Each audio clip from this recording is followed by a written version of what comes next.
మరి ఆత్మీయ తల్లి గారికి, తండ్రి గారికి మీ అందరు చూపిస్తున్న అత్యున్నతమైన ప్రేమను బట్టి నేను చాలా సంతోషిస్తున్నాను. ప్రతి సంవత్సరం కూడా మీరు ఎంత ఈ పరిచయం వెనకాల ఉన్నారో మిమ్మల్ని బట్టి చాలా అభినందిస్తున్నాను.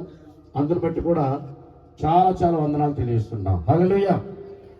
మరి ప్రతి సంవత్సరం నన్ను ప్రేమించి వయసులో చిన్నవాడైనా ఆత్మీయతలో చాలా మరి ఈరోజు దైవజనులు పెద్దవారు నన్ను గౌరవించి ఇలాంటి అవకాశం ఇచ్చిన మరి అయ్యగారికి, అమ్మగారికి, స్థానిక సంఘస్థులకు వచ్చిన వారందరూ కూడా ప్రభు పేరిట మరొకసారి ప్రత్యేకంగా క్రిస్మస్ శుభాకాంక్షలు తెలియజేస్తున్నాం. దేవుని స్తోత్రం. మరి నా వేదిక మీద ఉన్న మరి రాజకీయ నాయకులను దృష్టిలో పెట్టుకొని నేను ఒకటే సంతోషపడతాను. డేవిడ్ రాజు అయ్య గారు తీసుకున్న నిర్ణయం ఈ యొక్క జంగారెడ్డిగూడెం పట్టణంలో ఉంటున్న మరి ఈరోజు మన వెనకలున్న నాయకులు ప్రతి క్రిస్మస్కి వాళ్ళని గుర్తిరిగి వారి కోసం ప్రార్థన చేయటం, వారిని సన్మానించటం, వాళ్ళ పక్షాన ఒక మంచి ప్రేమ ఆప్యాయతలు కలిగి ఉండటం ఈ జంగారెడ్డిగూడెం పట్టణంలో డేవిడ్ రాజు గారికి ఇచ్చిన ఆ మంచి మనసు దేవుని బట్టి మరొకసారి వేదిక మీద ఉన్న ప్రతి నాయకులు కూడా పేరు పేరు చెప్పిన మరొకసారి నమస్కారం తెలియజేస్తున్నాను. దేవుని స్తోత్రం. హల్లెలూయా. మంచిది. మరి ఈ సందర్భంలో మనం త్వరగా కొద్ది నిమిషం 2 మాటలు మనం జ్ఞాపకం చేద్దాం. చాలా ఇంపార్టెంట్ మాటలు మనం జ్ఞాపకం చేసుకొని మిగిలిన సమయాన్ని దేవునికి ఇద్దాం. మరి నేను ఈ స్థలానికి రాగానే నాకన్నా ముందుగా అద్భుతమైన సందేశాన్ని మరి ఈరోజు కొన్ని విషయాలు, చాలా లోతైన విషయాలు మనతో మరి పంచుకున్నారు. వారిని బట్టి కూడా ఎంతగా నేను అభినందిస్తూ ప్రభుని బట్టి నేను స్తుతించాను. దేవుని స్తోత్రం. అయితే ఈరోజు ఒక విషయాన్ని మీకు నేను జ్ఞాపకం చేయాలనుకుంటున్నాను. ఈ భూమి మీద చాలా మంది నేటి దినాల్లో అసలు దేవుడు ఏ రూపంలో ఉంటాడు, మనం ఏ రూపంలో ఉన్నామనేది ప్రపంచంలో నేటి వరకు కూడా కాలం అప్డేట్ అవుతున్నా సరే దీని కొరకు ఇంకా రీసెర్చ్ జరుగుతూనే ఉంది. హల్లెలూయా. ఈ సృష్టిని సృష్టికర్తగా సృజించిన దేవుని రూపం ఎలాగుంది? బైబిల్ గ్రంథంలో ఈరోజు ఈ క్రిస్మస్ సెలబ్రేషన్ చేసుకుంటున్న మనకి ఆదికాండం 1వ అధ్యాయము 27లో ఒక మంచి మాట రాయబడి ఉంది. దయచేసి ఈ మాట ఒక్కసారి చదవాలని ప్రేమతో మనం చేస్తున్నాం. ఆదికాండం 1వ అధ్యాయము 27 వచనమండి.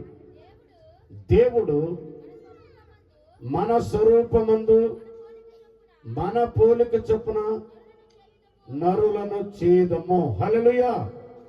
ఈరోజు ఒక మంచి క్లారిటీ వచ్చింది. ఈ భూమి మీద ఇప్పటికీ కొన్ని వేల కోట్ల మంది, కొన్ని లక్షల మంది పుడుతున్నారు, చనిపోతున్నారు, పుడుతూనే ఉన్నారు. ఒక క్లారిటీ పరిశుద్ధ గ్రంథంలో మనకు ఆధారం కనబడుతుంది. అదేంటంటే మనమంతా కూడా దేవుని స్వరూపములో సృజించబడిన వారముగా ఉన్నామంట. దేవుని స్తోత్రం. ఇది కొన్ని వందల సంవత్సరాలుగా, తరాలుగా గడిచిపోతుంది.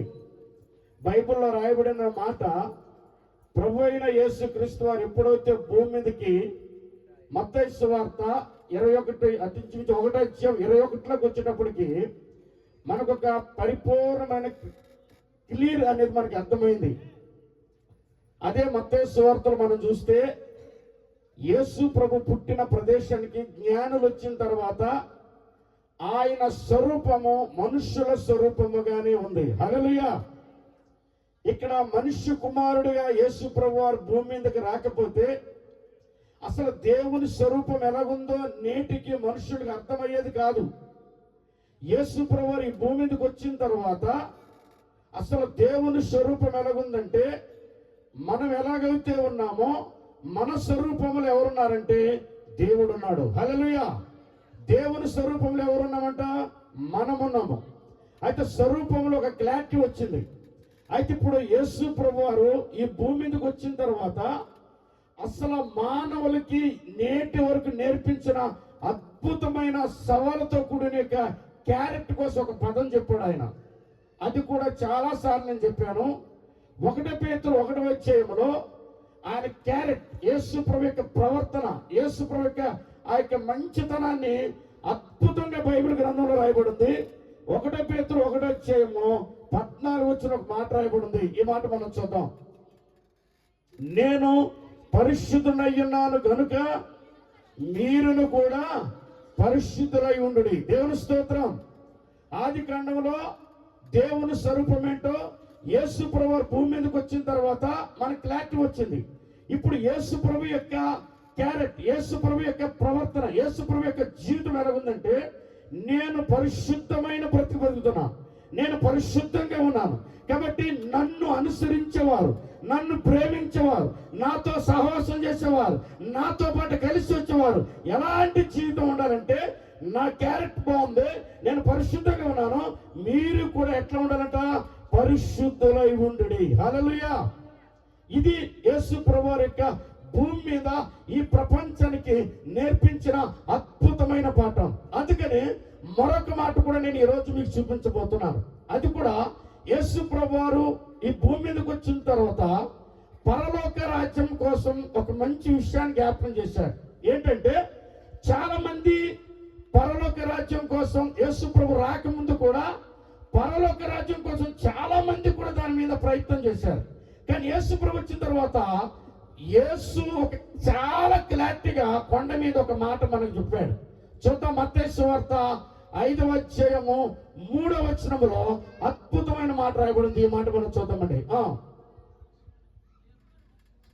మత్తయి సువార్త 5:3 అండి. ఆత్మ విషయమై దీనులైన వారు ధన్యులు, పరలోక రాజ్యము వారిది. హల్లెలూయా. ఇవి యేసు ప్రభు నోట నుండి వచ్చిన అద్భుతమైన సువార్త. ఇది ప్రపంచాన్ని నేటి వరకు ఆకర్షిస్తుంది. నిత్యత్వం కావాలంటే, పరలోక రాజ్యం కావాలంటే ఎలాంటి జీవితాన్ని జీవించాలో యేసు నేర్పించిన గొప్ప సందేశం. దేవుని స్తోత్రం. చివరిగా మరొక మాట కూడా మీకు చూపిస్తాను. పరిశుద్ధత జీవితం కలిగిన వారికి ఒక అద్భుతమైన వాక్యం అక్కడే చూపిస్తుంది. అదే మత్తయి సువార్త 5:9 చూద్దామండి.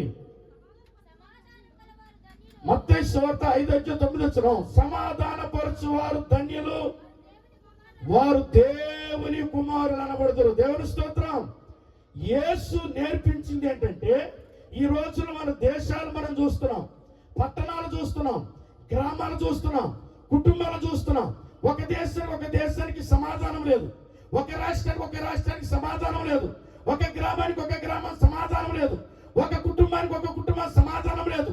కాబట్టి రాబోయే తరాన్ని యేసు ప్రభువారు ముందే ఉద్దేశించి, కాబట్టి నా పిల్లలుగా ఉండాలంటే మీరు, అది దేశం అవ్వచ్చు, రాష్ట్రం అవ్వచ్చు, పట్టణం అవ్వచ్చు, కుటుంబం అవ్వచ్చు, చివరికి అన్నదమ్ముల మధ్య అవ్వచ్చు, మీరు సమాధాన పడితేనే నా పిల్లలు. హల్లెలూయా.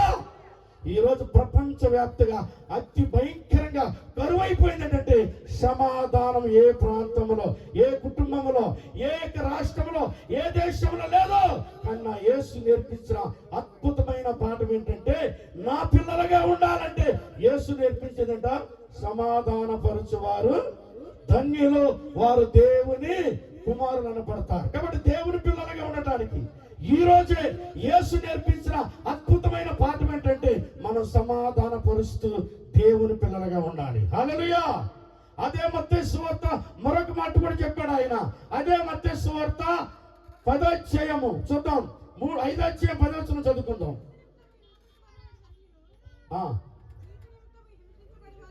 అందరు ఉంటారండి. మత్తయి సువార్త 3:10 నీతి నిమిత్తము హింసింపబడువారు ధన్యులు, పరలోక రాజ్యము వారిది. దేవుని స్తోత్రం. ఈరోజు ఈ భారతదేశం ఇందాక మరి సహోదరులు చెప్పారు, తెలంగాణ రాష్ట్రంలో, ఆంధ్ర రాష్ట్రంలో, ప్రపంచవ్యాప్తంగా చివరికి రాష్ట్రాన్ని ఏలే ముఖ్యమంత్రులు సహితం కూడా, ఈ లోకల్గా ఉన్న ప్రతి ఎమ్మెల్యేలు కూడా ఈరోజు యేసు కోసం బలంగా ప్రకటించబడుతుంది. హల్లెలూయా. నీతి నిమిత్తం హింసింపబడు వారు ధన్యులు, పరలోక రాజ్యము వారిది. దేవుని సేవకులుగా చాలా మంది యేసు యొక్క గొప్పతనాన్ని సువార్త ద్వారా ప్రకటిస్తూనే ఉన్నారు. అనేక సమస్యలు వస్తున్నాయి, అయినా సరే హతసాక్షులు అయిపోతున్నారు. ఈ మధ్యన మనం చూసాము ప్రవీణ్ కుమార్ గారు, ఇలాంటి ఎంతో మంది భక్తులు హతసాక్షులు అయిపోయారు. అమెరికాలో కొంత ఒక అద్భుతమైన రీసెంట్ గా జరిగింది, హతసాక్షులు. వీరందరూ కూడా పరలోక రాజ్యం కోసం యేసు ఈ భూమి మీదకి వచ్చి నేర్పించిన అద్భుతమైన పాఠం. దేవుని స్తోత్రం. చివరిగా మరొక అద్భుతమైన మాటని ఈ రోజు నేను జ్ఞాపకం చేసి ఈ సమయాన్ని మన మధ్యన దైవజనులకు అప్పగిస్తున్నాను. ఈ రోజు ప్రియదని బిడ్డలారా గమనించండి, చాలా అద్భుతమైన మాట. ఈరోజు ప్రపంచ దేశాల్లో, ఈరోజు అన్ని రాష్ట్రాల్లో, ఈరోజు అన్ని గ్రామాల్లో కూడా డిసెంబర్ 1వ తారీఖు నుండి 31వ తారీఖు వరకు కూడా ప్రపంచ వ్యాప్తిగా చాలా మంది చిన్నపిల్లల నుండి పెద్దవారి దగ్గర కూడా సంబరాలు పడుతూ ఆనందించే ఏదైనా పండుగ ఉందంటే అది క్రిస్మస్ పండుగ. దేవుని స్తోత్రం. కాబట్టి ఈరోజు కారణం ఏంటంటే యేసు ఒకప్పుడు మనుష్య కుమారుడిగా భూమి మీదకి వచ్చాడు. ఇప్పుడు యేసు మనుష్య కుమారుడిగా భూమి మీద లేకపోయినా బైబిల్ రీతిగా మన చేతిలో ఉన్న అభిమానులు అనేది రోజు రోజుకి పెరిగిపోతున్నారంట. కారణం ఏంటంటే ఆయనలో ఉన్న పరిశుద్ధత. 1:14 పేతురులో. హల్లెలూయా. ఒక మనిషి ఉంటే ఆ మనిషి ఎదుర్కొంటున్న అభిమానం వేరు, ప్రేమ వేరు. కానీ ఈరోజు యేసు ప్రభువారు మన పక్షాన శరీరీతిగా లేకపోయినా ప్రపంచమంతా ఈరోజు యేసు కోసం ప్రాణాలు ఇవ్వడానికి ఆయన సిద్ధమన్నారు. కారణం ఏంటంటే ఆయనలో ఉన్న పరిశుద్ధత. అందుకనే పాపులను రక్షించడానికి మనిషి కుమారుడు ఈ లోకానికి వచ్చాను. కాబట్టి ఈరోజు యేసు గొప్పతనాన్ని తెలుసుకున్న వారు ప్రాణాలు, గతంలో మనం చూస్తున్నాం ఎంతో మంది ప్రాణత్యాగాలు అయిపోయారు. కారణం ఏంటంటే ఆయన ప్రేమ ఈ రోజు ఈ భూమి మీద కానీ లేకపోతే దేశం ఈరోజు కొట్టుకొని చచ్చిపోతుందండి. పట్టణాలు ఈ రోజు కూడా కాల్చుకొని చచ్చిపోతుందండి. కుటుంబాలు నరికేసుకొని చచ్చిపోతుందండి. యేసు ప్రేమ అనేది ప్రపంచాన్ని ఏం చేస్తుందంటే ఆయన కుమారులుగా మారుస్తుంది. ఈ మాటలను మిమ్మల్ని అందరినీ ప్రభు దీవించి ఆశీర్వదించునుగాక. ఆమేన్.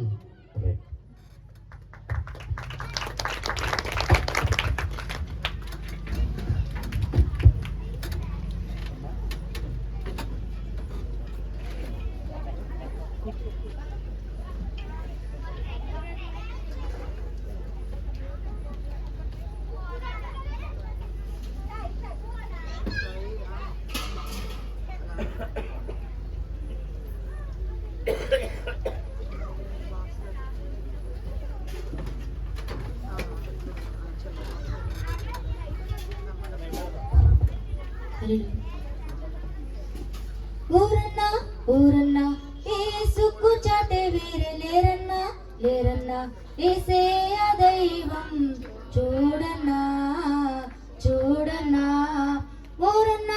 ఊరన్నా ఏసుకు చాటే వేరే లేరన్నా ఏసే దైవం చూడన్నా ఏసే దైవం చూడన్నా. చరిత్రలోనికి వచ్చాడన్న పవిత్ర జీవం తెచ్చాడన్న చరిత్రలోనికి వచ్చాడన్న పవిత్ర జీవం తెచ్చాడన్న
అప్పుడే ముగించేశారు.